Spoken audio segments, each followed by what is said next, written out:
This is a journey into sound. A journey which along the way will bring to you new color, new dimension, new value, and a new experience. Welcome to the Spirit Sessions podcast. I'm your guide, Katie Silcox, bringing you your weekly self-love soundbite. Join us where I'll help you find your true spiritual home, where every single aspect of you is holy ground. Holy ground. This is a journey into sound.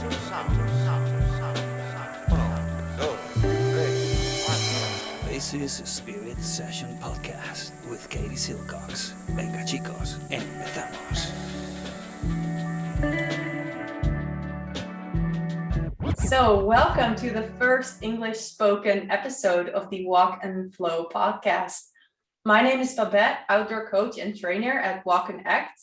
And together with Janna, who is a yoga teacher and natural movement coach at Flowy, we created this podcast to help women to reconnect to themselves, nature, and the other. We interview inspiring women about their journeys back home to themselves. We hope to inspire you to find your own path homewards. We cover a wide range of topics, from feminine energy to meditation, from the moon cycle to Ayurveda. And that Ayurveda is the topic for today. I am honored and excited to welcome our first English-speaking guest on the Walk and Flow podcast, Katie Silcox. So first of all, a very warm welcome to you and thank you for being here. Yeah, I feel really excited and honored that I'm your first English-speaking guest. That's so cool. Yeah, that's great. And I know you because you are the lead teacher in my Ayurvedic Wellness Coach training program. And Katie is the founder of Shakti Ayurveda School, where I'm currently a student. And to me, she is such an inspiration. She is the New York Times bestselling author of the book Healthy, Happy, Sexy, Ayurveda for Wisdom for Modern Women. And on Amazon, Katie's method is described as follows: combining Ayurvedic wisdom with practical tools and her lively, playful, and down-to-earth voice, Katie provides a method to heal, entertain, inspire, and remind you that you are one sexy goddess. I just love that. It's great. Katie holds a master's degree in Hinduism and the Ayurveda sciences, and she's an internationally recognized teacher and mentor to women, inspirer of hearts and minds. So before we even get started, I just know this episode is going to be a gem for the listeners. So no pressure, Katie. Great, no pressure. Yeah. So I've said a couple things about what you do. Can you tell us something more about who you are? Who is Katie Silcox? Sure. Well, first I want to say that I'm really happy to be here. And this is one of the first, this isn't the first, but it's so fun for me to meet students and to see what they are doing with Ayurveda and with the course that we've put together. And so I just really want to say to you how excited I am that you have created this, and how happy I am to now be in your space as you've been in mine. And so it's really fun for me to kind of reverse the roles a little. So you heard my bio about all the things I've created, and I'm really proud of those things. But I think who I actually am and what I'm most proud of is my connection to the divine, my connection to spirit, the God of my own understanding. That really is who I am, and what my life is about is exactly what you say that this podcast is about, and that is coming home to who we really are and really remembering, because we're already there, right? It's just a question of removing the things that are getting in the way of who we really are.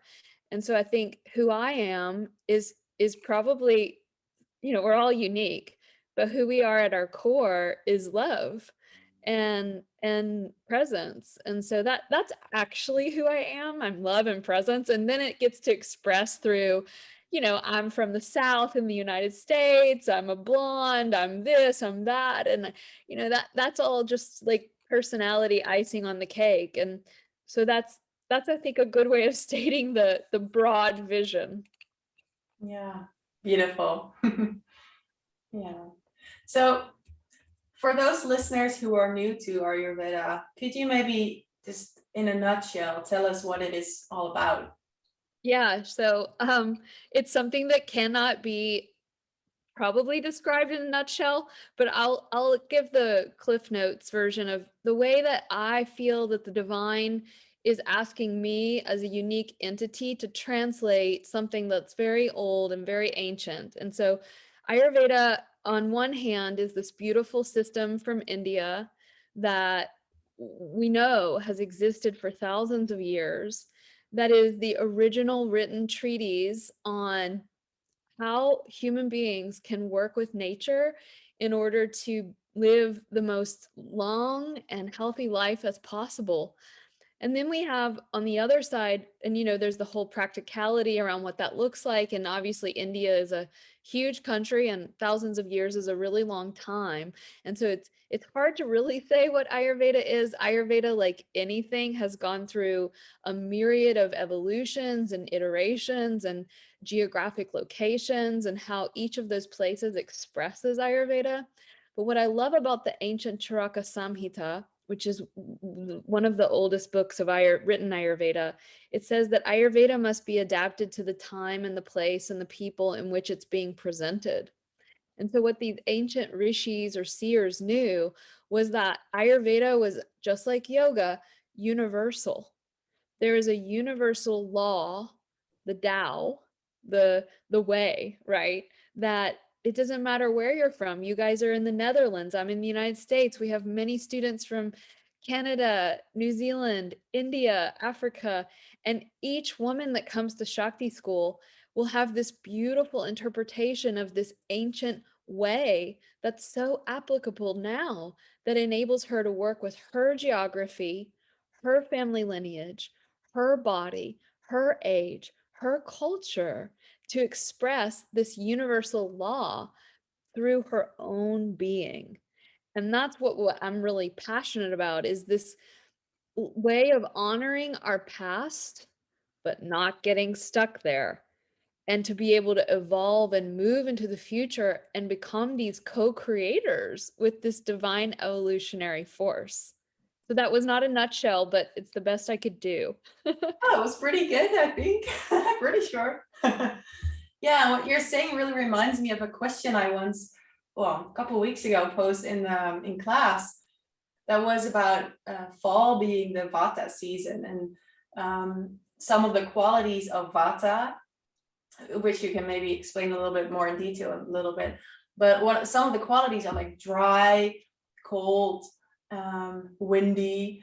And those are exactly the things that kind of match with fall. But I said, like in class here in the Netherlands, fall is not dry. It rains a lot.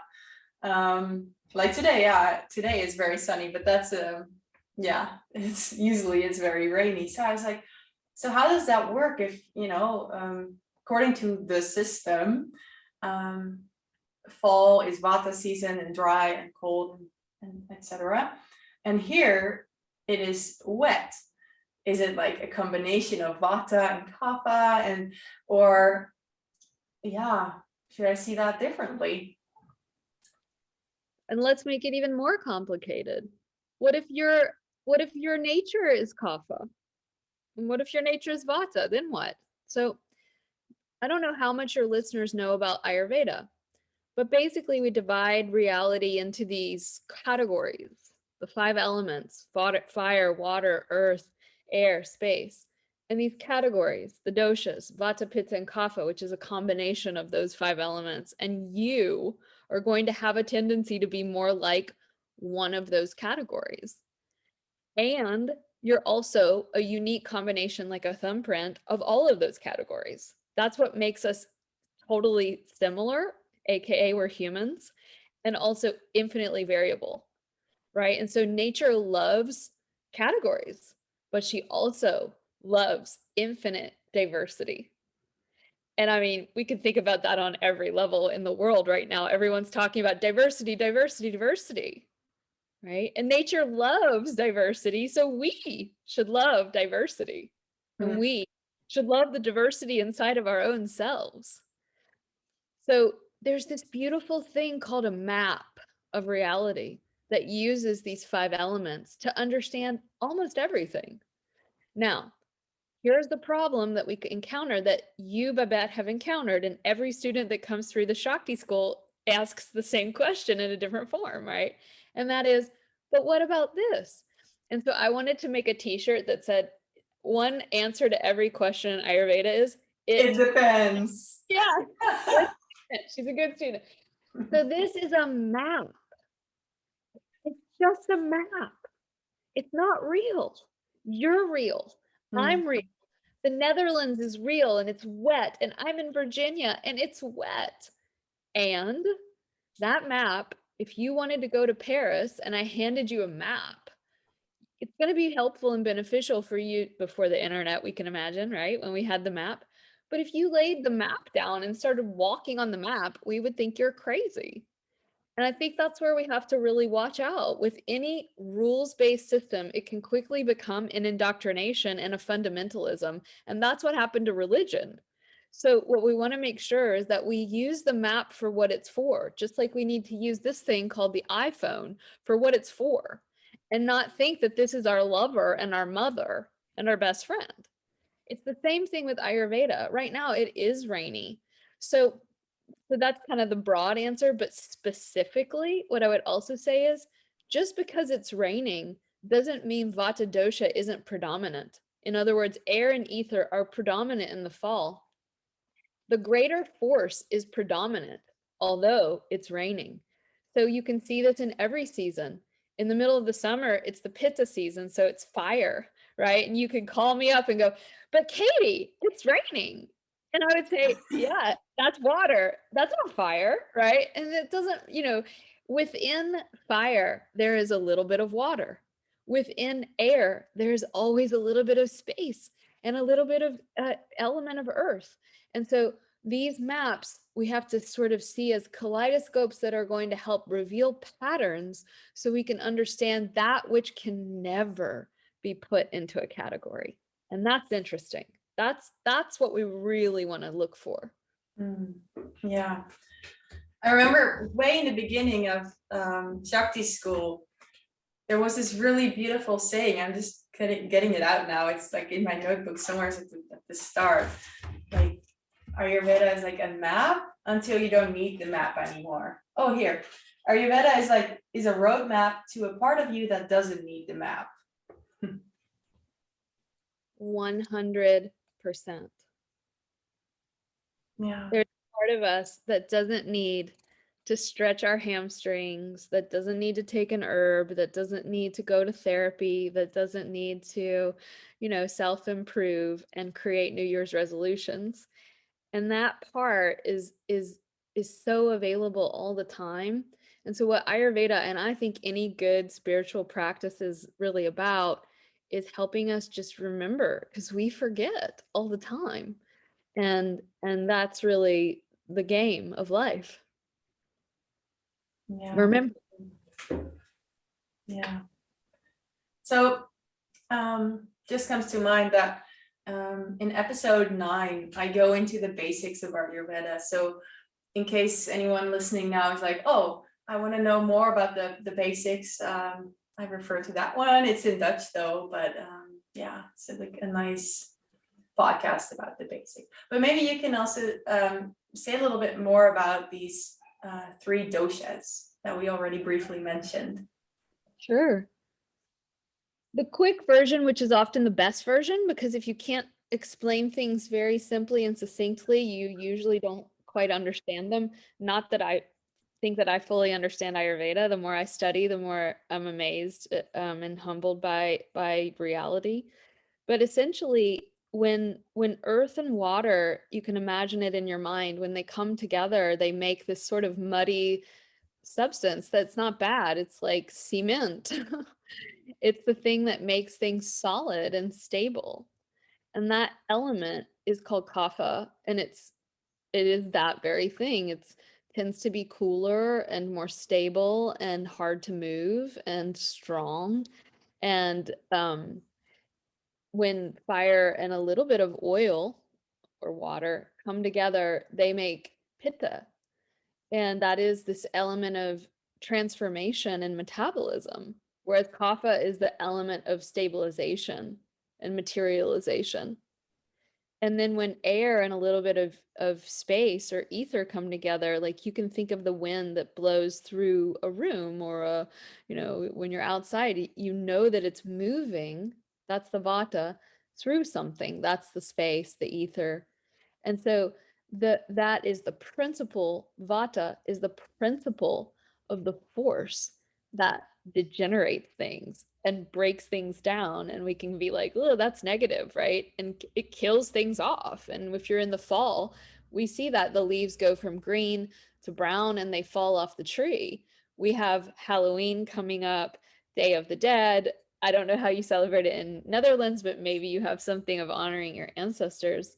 And what we're really doing is honoring vata, that life affirming force of knowing that this body is limited. And so pitta is this force that says metabolize, transform, change. And the dark side of that is inflammation, right? Too much of this force or in the wrong place creates inflammation. Kapha is the force that's completely the opposite of vata. It says, stay around, right? Don't change, right? And grow, get bigger, get more alive on the planet. And that's the force in the body that when we have too much of it or it's not healthy, we get over materialization. So we might have excess fat, excess water, excess muscle. You can imagine those guys that go to the gym and like get super, super beefy, right? And that's good to have strength, but they can't move, right? And so they're missing mobility, which is more vata. And so these forces have life-giving aspects and they have life-taking away aspects. And the word dosha itself means a fault, not like it's your fault, like a fault line. Under the earth is just waiting to go out of balance and we get a earthquake, right? And so it's the same in our body. We have these forces that God bless our souls. They're just waiting to go out of balance and they do. And that's called living. There is no perfection in this life. That's not going to happen. It's just really trying to understand which of these doshas predominates in your experience right now. And I would say, don't even worry about what you were born with. Just what's going on in you now. And your listeners might be going, well, what about this? Well, what about that? Well, I have this problem and I have this issue. And which dosha is that? And you know this, Babette, from taking my course. It's complicated. The study of Ayurveda is becoming a self-physician. You're becoming a doctor to yourself. And so that's why we have a 2-year program, to like really learn about all these things. And, and I always tell people as well, and, it's good to have someone else's eyes and mind on you. And so, it can be helpful to meet with someone like Babette when she finishes our course. Yeah. So what brought you to Ayurveda? What brought me to Ayurveda is the same thing that brought me to yoga and meditation. It's the same thing that brings me to therapy and to any sort of system of self-inquiry. And that is pain, suffering. I was a long time practitioner of meditation and yoga from a very more patriarchal lens. And what I found was that yoga and meditation and even Ayurveda weren't really addressing all of the concerns that were arising in my body and my mind and my spirit. And so Ayurveda was sort of the journey after yoga. I discovered Ayurveda, which is the folk medicinal healthcare system that co-evolved beside spiritual disciplines in India. And out of that deep love, I lived in India. I spent a lot of time with A.G. Mohan in India, who was Krishnamacharya's student, really went into the depths of the tradition. I was a lineage carrier for the Sri Vidya tradition, of which now I do not have a part in that now. I left that tradition. But my point is, I studied the traditions very deeply and became a practitioner in the traditions and love so much of what I learned from these traditions. But then the spirit inside of me called me to co-create with the divine, to express what I call feminine form Ayurveda and feminine form body yantras and movements, because I found that those systems weren't addressing the truth of being a modern woman. And what's super exciting is that we get a lot of Indian women who come to the Shakti school, and they're just like crying because this really brings in this very loving feminist approach to a system that for many years, both in India and the West, has been a very patriarchal system itself. So it's a long way of kind of describing my evolution, and I hope it's coming across that I have the deepest respect and honor for the family lineages of Ayurveda in India and for the Indians themselves. And at the same time, I feel really excited and called to the future of Ayurveda, which I think I play a small part, but my future vision is that we hand the Shakti school over to the women of this world, and Indian women, African women, women from Norway, just everywhere, right? The new teacher or guru of the future of not only Ayurveda, but yoga, Christianity, Judaism. The future doesn't lie in one person or one guy, at the front of the church telling us about God. The future is that the group consciousness is the new teacher. That's why we love Shakti school, right? Because it's like 100 women in a room. Katie's not the only teacher. We have lots of teachers. The students are the teachers are the teachers, the mentors are the teachers. And I feel, and of course, we need to have leadership. And when the teacher's teaching, she is sitting in the seat of power in that sense. But this circular consciousness, I really think, is one of the reasons that I feel compelled to continue sharing Ayurveda.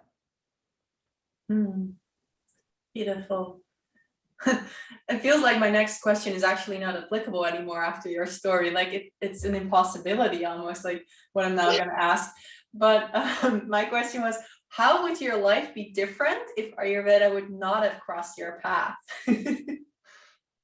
Madre mia. I mean, I don't know. I don't know. So here's a short, tiny, sweet answer. The short, tiny, sweet answer is, without learning yoga and Ayurveda, I don't know, Babette, but definitely not a good path, in the sense that meditation and Eastern philosophy opened my mind out of the limitation of what I had grown up with in the American South, growing up as a Southern Baptist girl.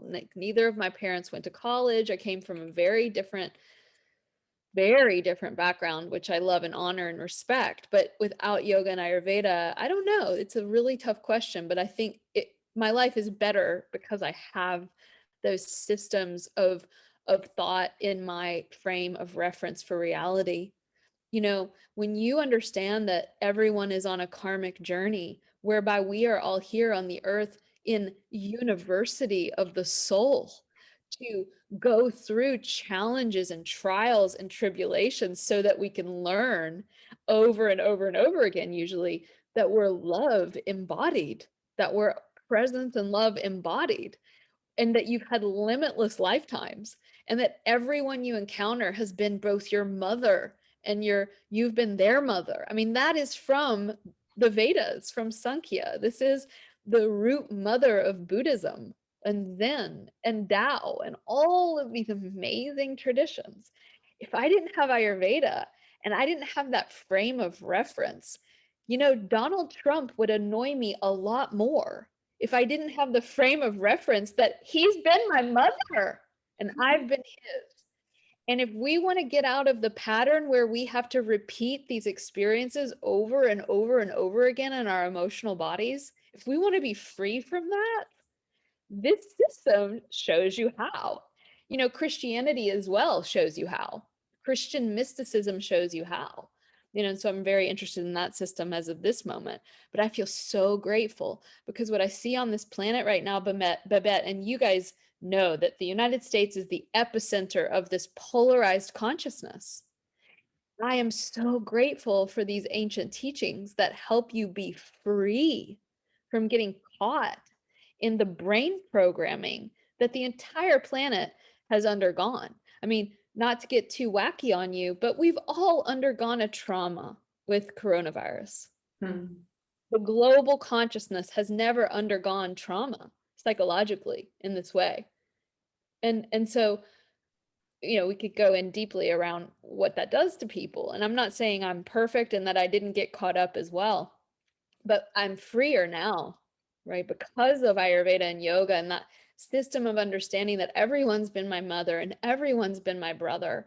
And if I want to be free, I have to do whatever I can every day to get myself in the vibrational state where I know that through and through. Yeah, it's a daily practice. Daily practice. And I'm so reactive, as you can probably tell. You know, I'm a fiery creature. That's how God made me.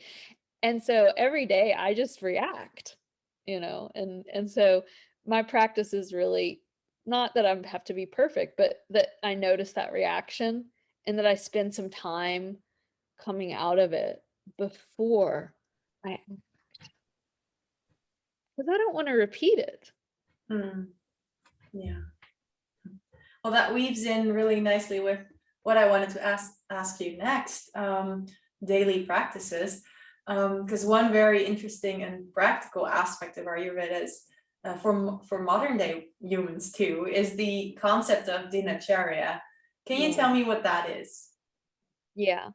Dinacharya means daily, well, we could say it means daily routine, but what if we break it, Dina means daily, Ritu in Sanskrit means rhythm.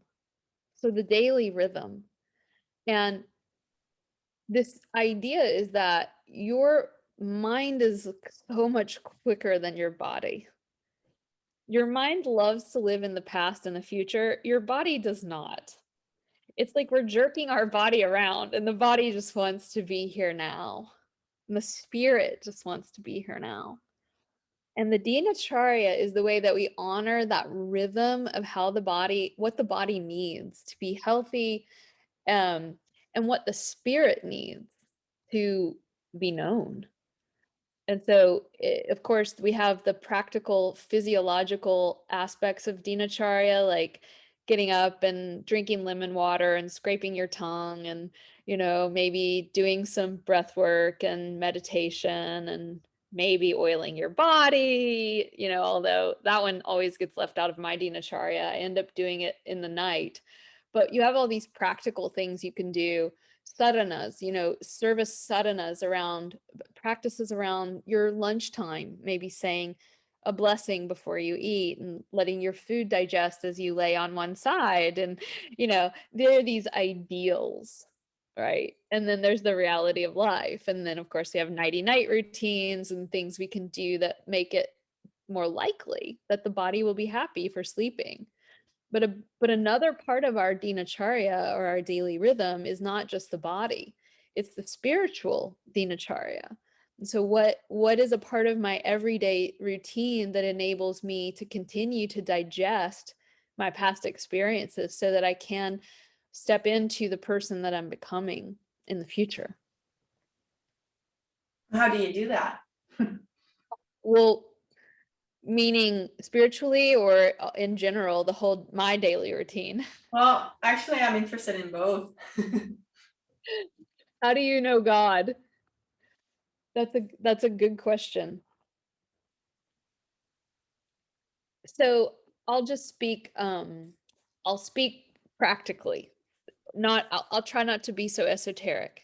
So in the morning, I wake up very early. It's not always something that I choose. It just seems like what happens. Like in English, we could call it the witching hour, when the witches wake up. So I tend to get up anywhere from 4:30 to 6 a.m. And when I am living my best life, I, drink some lemon water. I might take some triphala, which is a great herb to get your digestive tract tonified and elimination. I every morning try to read some kind of spiritual, inspiring words and maybe journal. And every day I do a meditation of some sort or a prayer or a singing for God. That I never fail on. And some days I won't do it just so I'm not annoying. Like once a month I'll be like, yeah, I'm not doing it just so I'm not a freak, right? Because I think you can get really too rigid with your routine. But Yeah, I'm I very want to get into that a little bit later. Rigidity and control. totally, yeah. It's like this constant balance in life between chaos and rigidity. But I'm quite disciplined with my spiritual practices. I think of myself as a little bit of an Ayurveda rebel in that I don't always follow the rules as per the tradition. Um, I am a big fan of improvisation. And so, I don't do the same routine every day. I think, and Ayurveda does agree with this, like your daily routine isn't this list. So if everyone goes and gets my book or they come to Shakti School, we have a daily routine recommendation. It looks very similar to another school's recommendation or another book's recommendation. But what I really encourage Shakti School students to do, and those who are listening, is create your daily routine. It's going to look different if you have a 2-year-old and you're a single mom of any age, children. It's going to look different if you have an aging parent, right? And so there's so many loving, compassionate lenses through which we must see the daily routine. But going back, I really do try, unless I'm traveling, to make food preparation in the morning a big part of my daily routine. If I can plan what I'm going to eat and even cook it in the first hour or two of my morning after my spiritual practices, and I exercise after that. I exercise every single day unless I'm on my period, and then I take a break. I get my food going, and that's so important because then I have home cooked food. I know what I'm eating. I'm fiery and I like to use food to ground. And so if I don't have it made, I'm way more likely to order some takeout that's not going to be made with love or have very good oils and, things in it. Or I'm more likely to overeat. So making food is super important. And then in the afternoon, I take some time. Sometimes it's 5 minutes, sometimes it's 45 minutes, depending on the kind of day I have. And I do another meditation. Sometimes I lay on a bolster and I just do some, body yantra, moving my legs and feeling my bones. Sometimes I'll do a recorded meditation, but in the afternoon is really when that vata time is high. And I really try to let myself rest. I know not everyone has that luxury, but if you are at work, even just taking 5 minutes, 2 minutes, doing some deep grounding and breathing can be really life-changing. Mhm. So can you briefly say something about these spiritual aspects? Of what I do, Mm-hmm. that's like asking me to take off my metaphysical clothing, but I'm lucky for you, I'm not that shy. Um, so you're in Shakti School and you've done a lot of practices with me. And we also have I'm not just trying to sell the Shakti School, but we have another program called Spirit Sessions. And it's a membership program where I have all of my personal spiritual practices recorded. And I have all of my personal movement practice. I put everything there so people can go because it's so much. There's so many different things. And, and what's beautiful about Tantra and Ayurveda is that you need different practices for different aspects and for different times in life and for different people, right? Some people need meditation and spiritual practices that helps them open their heart and to move out of their body identification and to enter into relating to other people. And usually those people are men, right? But like a lot of women on the planet right now don't need that. Our hearts are open. We need to learn practices that enable us to access our belly, our fire, our confidence, our legs, our feeling of belonging on the planet, and our feeling of being safe inside of our bodies. So many women, I mean, in the United States, it's 1 out of every 4 women has been assaulted, sexually assaulted. So it makes sense that we leave our bodies a lot as women. And leaving your body is one of the main reasons that we are obsessed with our bodies and the shape of our bodies. And if we're thin or fat or tall or, you know, this entering back inside of the body, you asked me the question and I am answering it now. Coming back inside of my body, patriarchal yoga taught to me by a man did not teach me how to do that. Male yoga largely works with male energy needs. Makes sense. They're very smart. And male energy needs to move up and into their hearts and then into their, up and out is what the penis does when it has an orgasm. Think about how you have an orgasm.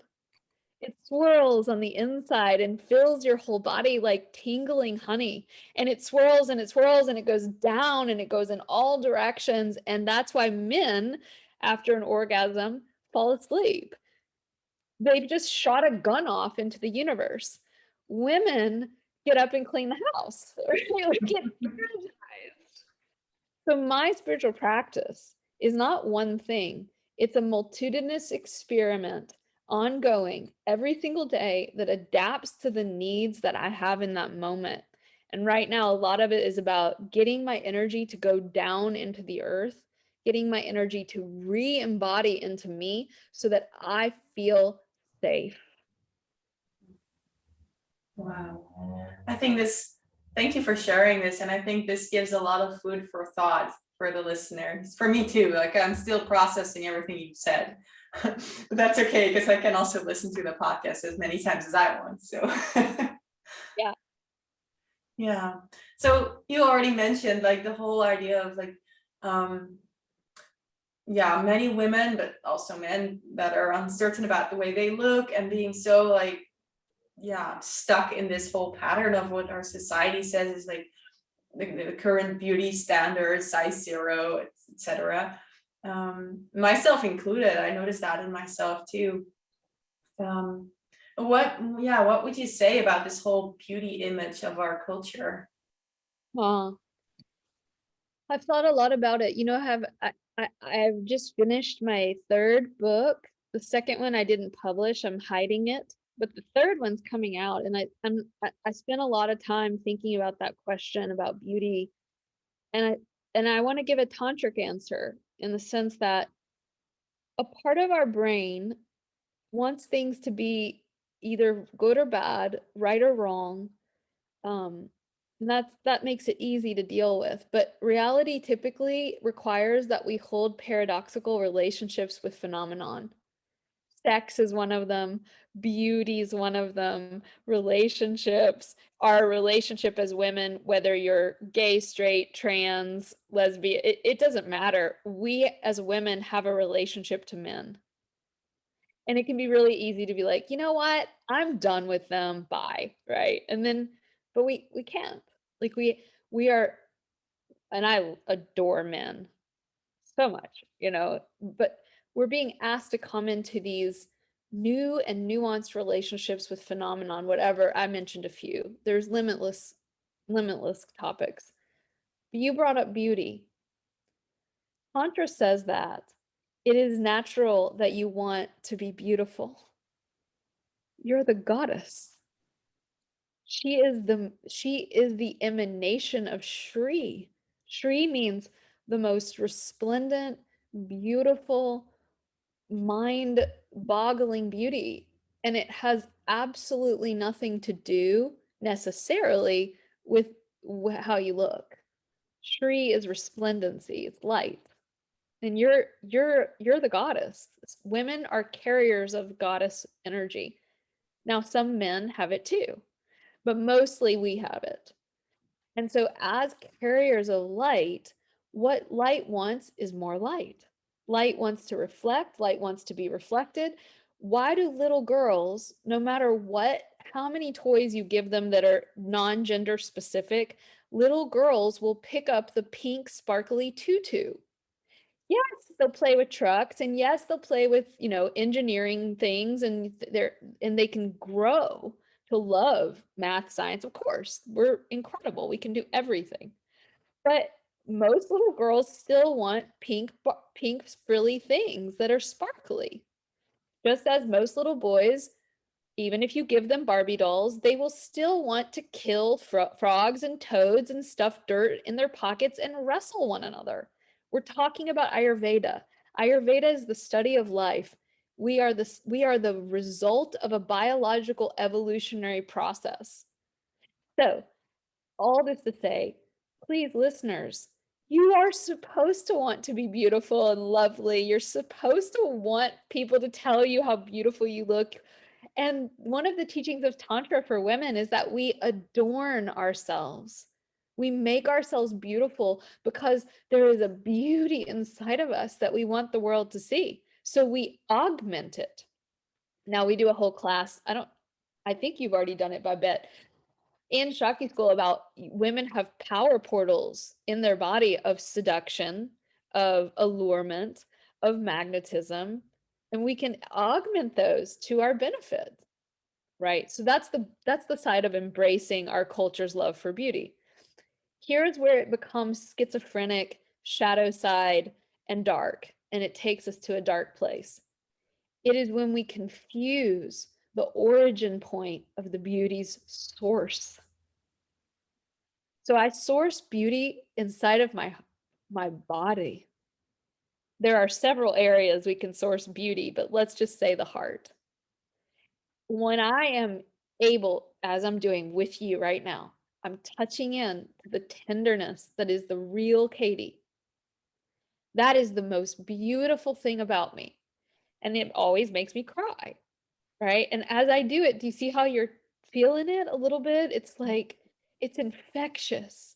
And you go, man, that Katie's beautiful, but I'm wearing the shirt I slept in and I haven't washed my hair today, right? But the beauty is coming from me touching the real me.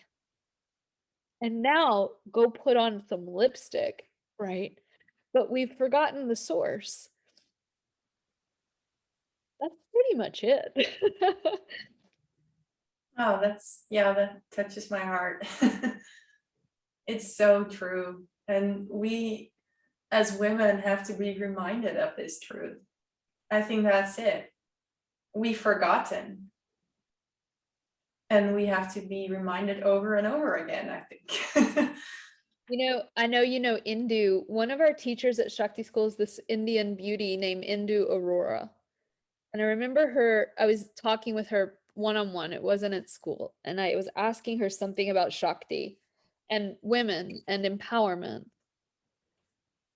And I was in a relationship with a man, not sexual, a teacher-student relationship where I felt very deeply that my power had been taken from me, that I had given away my power and that I was reclaiming my power. And that is true on one level.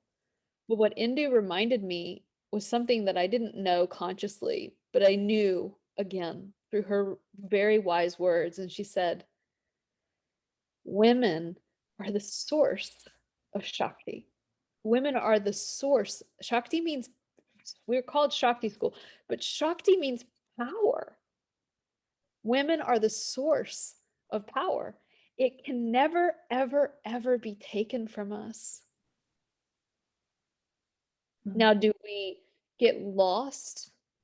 Do we leave our body? Do we forget? Sure.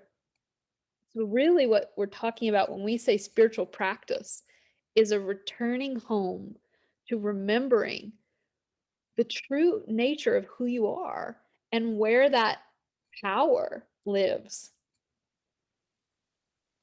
Yeah. And let me say one more thing, because we're working on this next month. Mm-hmm. Here's the crazy part about this awakening.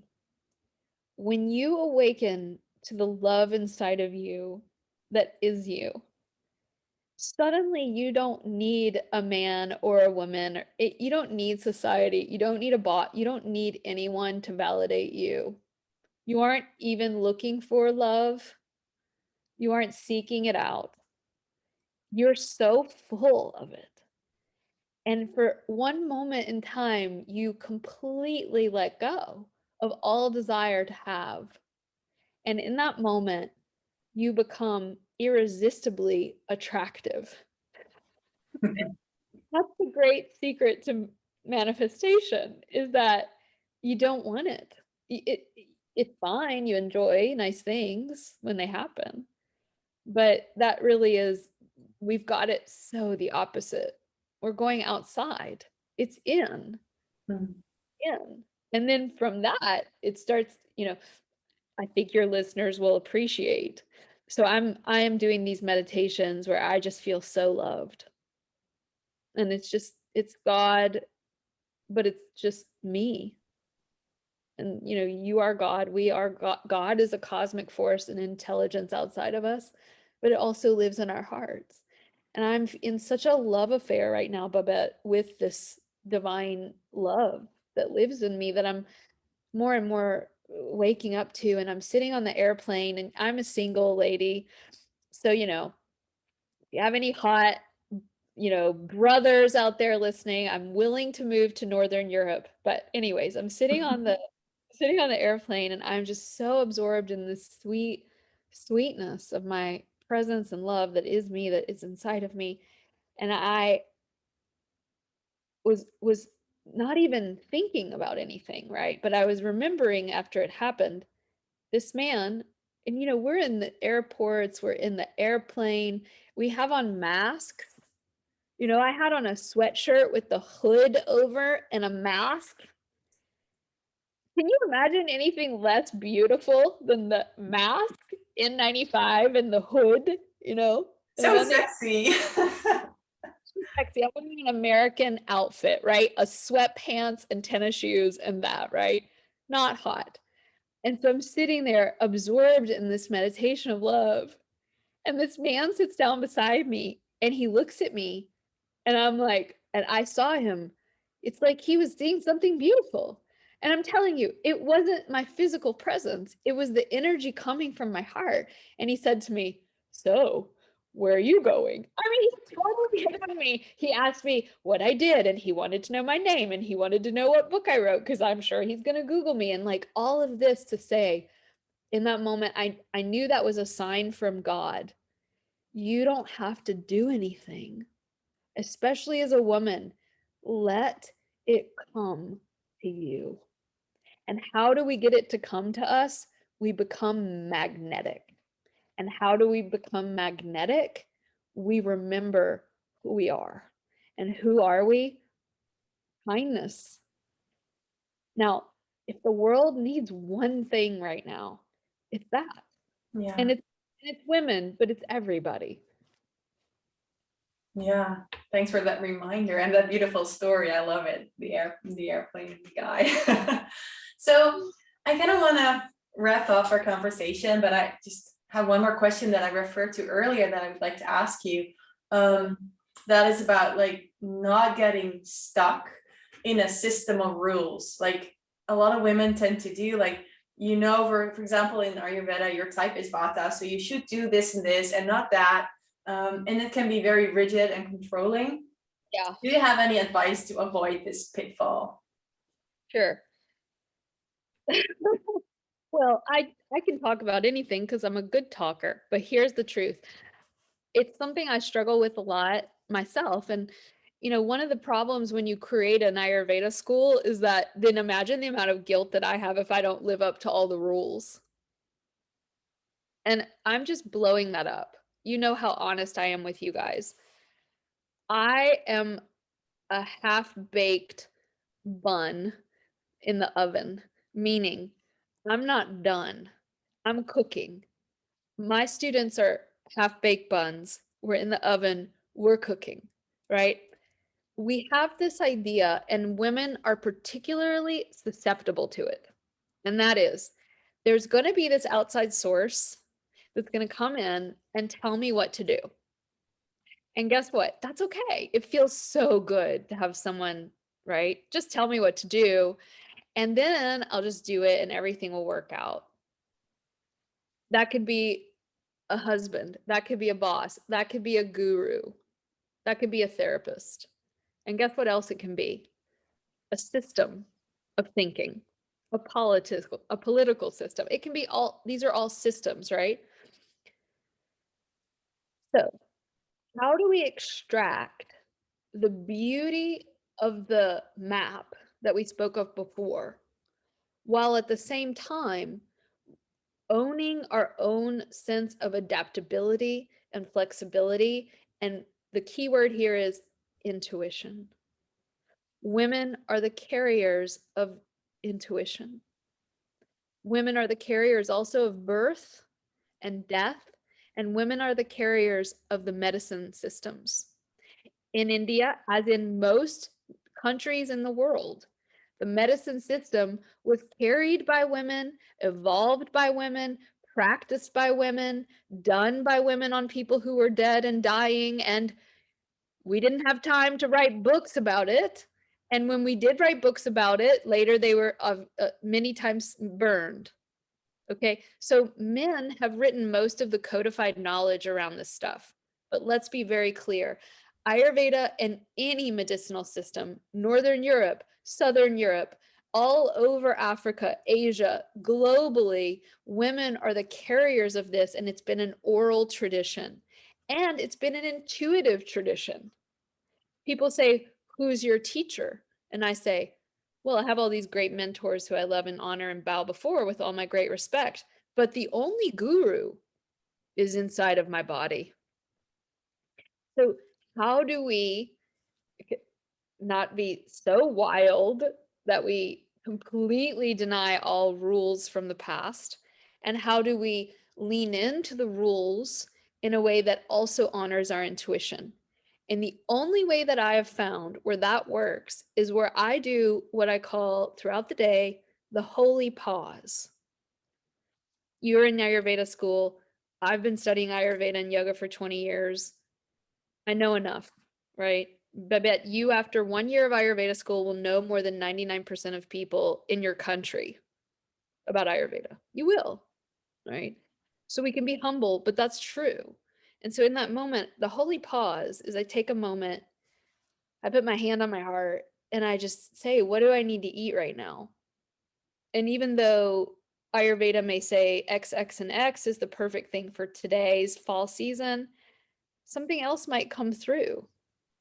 9 times out of 10, what my body tells me I need is pretty much in alignment with the rules. But every now and then I need a blueberry greens smoothie in the middle of the winter. I do. Why? Because I have inflammation, because I'm fiery, because my digestive system was low and I need something light. That is how we balance it. That holy pause where we take all the information we've downloaded with one side of our brain, and now we take it to the true ruler of our brain, which is not that side, right? To actually see the connected, constellated, multifaceted wholeness that wants to make a decision. Yeah, great. The holy pause. Yeah, that's a good one. So is there anything else you would like to say or share as we're wrapping up? No, I think just that I'm grateful you and I got to have some one-on-one, although I did most of the talking as per usual. And I'm really grateful that you've had me here. And obviously people can check out the Shakti School. It's theshaktyschool.com. We have our next new program starts in January for 2022. And we love our Northern European women.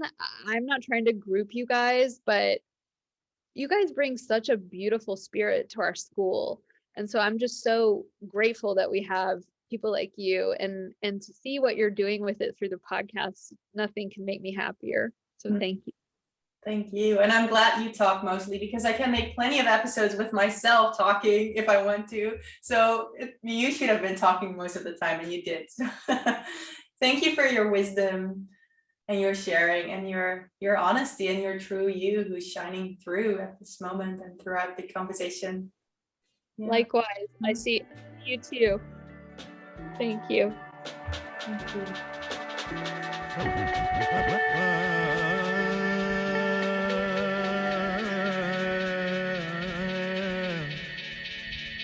फूटे फूल अपन सुखे